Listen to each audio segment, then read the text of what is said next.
Okay, this video is basically just my views and opinions as a Wiccan. A lot of people, when they hear the term Wicca or Wiccan, automatically go Hollywood. They think of the movie Witches, where there's black magic and white magic. And the true view of paganism and Wiccan, there is no black magic and white magic. We see it as the intentions, the energy, the magic comes from the heart of the practitioner. So if you set out to do something and you have all good intentions, you're out to help somebody, you're out to make something better, then I guess that would be kind of considered white magic. But if you're always out to get somebody, to get revenge, to make somebody pay for something they've done, then it's just going to come back and bite you in the butt. Because the Wiccans follow one rule: any harm none, do without will. Basically, it's do what you want, just don't hurt anybody. Because if you sit there and you constantly, oh, I'm going to make you pay, I'm going to make you pay, I'm going to make you pay, eventually it's going to come back and bite you in the butt. You're eventually going to be paying for everything you've done to other people. So Wiccans, and especially me, because I've been on the receiving end of some negativity, I try and help. And a lot of times, yes, helping can get you bit in the ass, but it's the fact that even though you tried to help and you may not have succeeded, you had all good intentions. So something good will come out of it. Even if it's not right now, it may be 10 years down the road, but you're still going to get something good out of helping somebody, or trying to help somebody, or trying to help yourself. As long as you're not, like, sitting there casting love spells, which is a big no-no, messes with human free will, and we do not do that because that can harm somebody. As long as you're not doing that, or being greedy, or just out for just you, as long as you're not just helping just you, it's all about you, excuse me, then things will turn out good.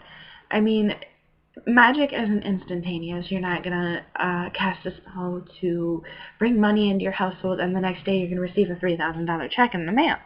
It might take a couple weeks, even a couple months, but it will happen. And a lot of people, when they hear magic, they think, oh, you're gonna cast a spell on me, you're gonna turn me into a toad.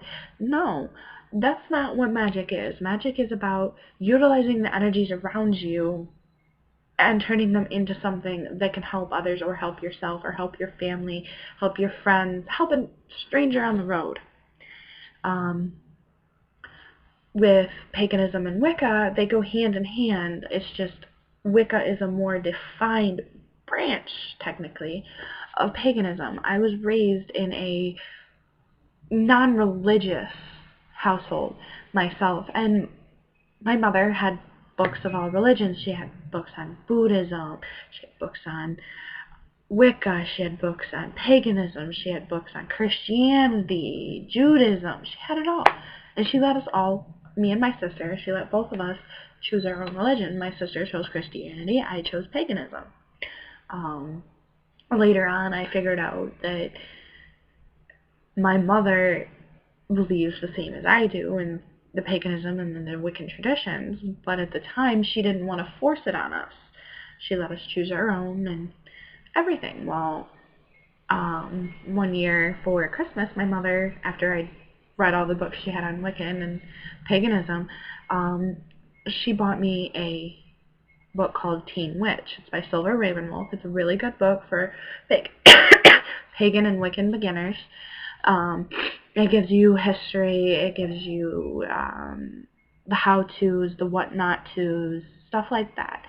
And I mean, yes, it's called Teen Witch. It's aimed at teenagers, my generation, but at the same time, it's good for anybody, really, that's just starting out in the Wiccan or pagan traditions, and is just, or even is just curious about what Wicca and paganism is.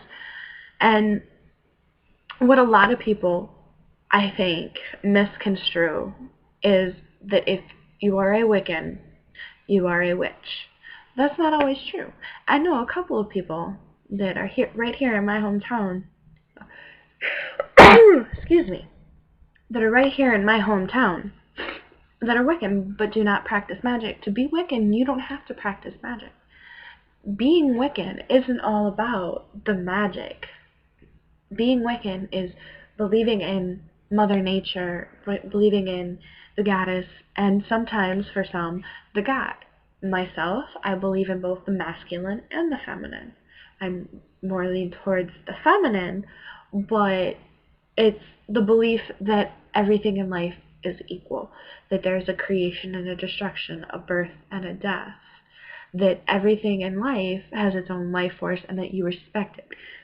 Whether it's the wind blowing through the trees, which is happening outside, or the sun shining on the ground, the little rabbit that bounces across your yard in the morning, or even the annoying neighbor's dog that never shuts up yapping. They all have their own life force, and even humans. It's basically about massive respect. Respecting yourself, respecting other people, regardless of race, gender, religion, sexual orientation, anything. It's tolerance. Tolerance of all races, all religions. It's respecting Mother Earth and what she has to offer us. It's just massive amounts of respect and tolerance.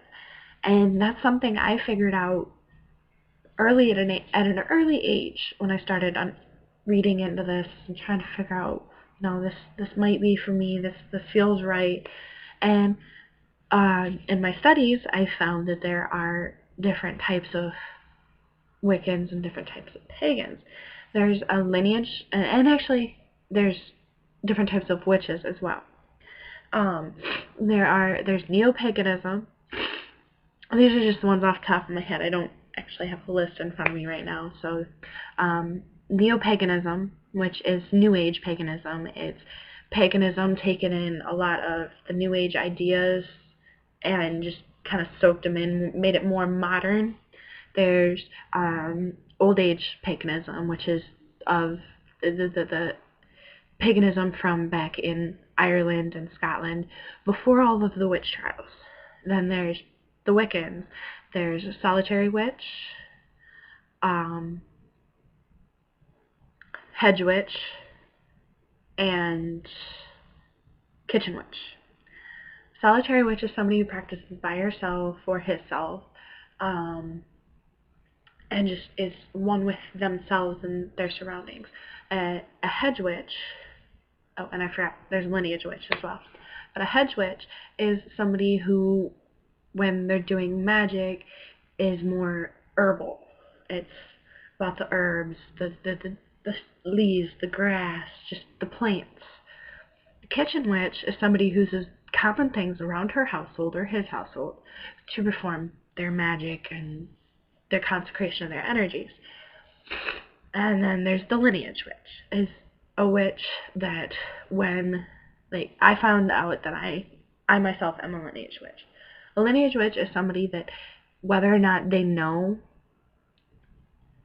this or not, they come from a line where at least somewhere down the line there was another witch. Because they get that familiar, like when they start reading about Wicca or they're being taught Wicca, like if you come from a family that is the chosen religion and you get taught that, it just feels that comfortable. You just pick it up. You don't want to put anything down. You just want to keep learning and learning and learning. And it just feels comfortable, like this is how it's supposed to be. Myself, when I started reading the book my mother gave me, Scott Cunningham's,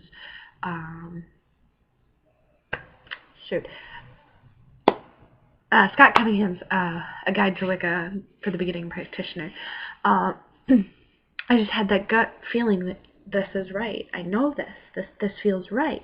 And I found out later on in that very same book that it's because I was a lineage witch. Or somewhere down the line in a previous life, I may have been a witch myself. Because, again, Wiccans and pagans, sometimes, some of us, believe in reincarnation. That if we have unfinished business, we come back in another life, maybe not right away, maybe 10, 15 years down the road, but we come back to take care of what we didn't finish. We can come back as many things as animals, as people, or even like myself. I find a strong attraction to the night. Okay, I don't know where I was going with that. Sorry guys, this is kind of all just off the top of my head. But like I said, don't judge what you don't know. Okay? If you don't understand something, don't just automatically judge it as something bad. Because if everybody were to do that, where would all our music be? Our movies, everything. All the new movies that come out, if you automatically just saw it and, oh, I don't like it, it's bad, and you never watched it, how would we ever get any new good movies? Or new bands. They come out, everybody gives them a chance. People like them, people don't. But you don't sit there and you judge them just based on their name. And that's what I'm trying to get at, is people judge Wicca and paganism based on just the name and the name Hollywood has given them. And that's not right. I honestly, if people were to start doing that with Christianity, then chaos would break loose. So what I'm saying is, whether or not you understand something, don't judge it. Research it. If it still doesn't make sense, ask somebody you know if they understand it. And if they do, listen to their points, their views, their opinions about it. And maybe, just maybe, we can teach this world a little more tolerance. And Wiccans and pagans can finally be accepted for what we are, human beings with hearts. Thank you. Blessed be.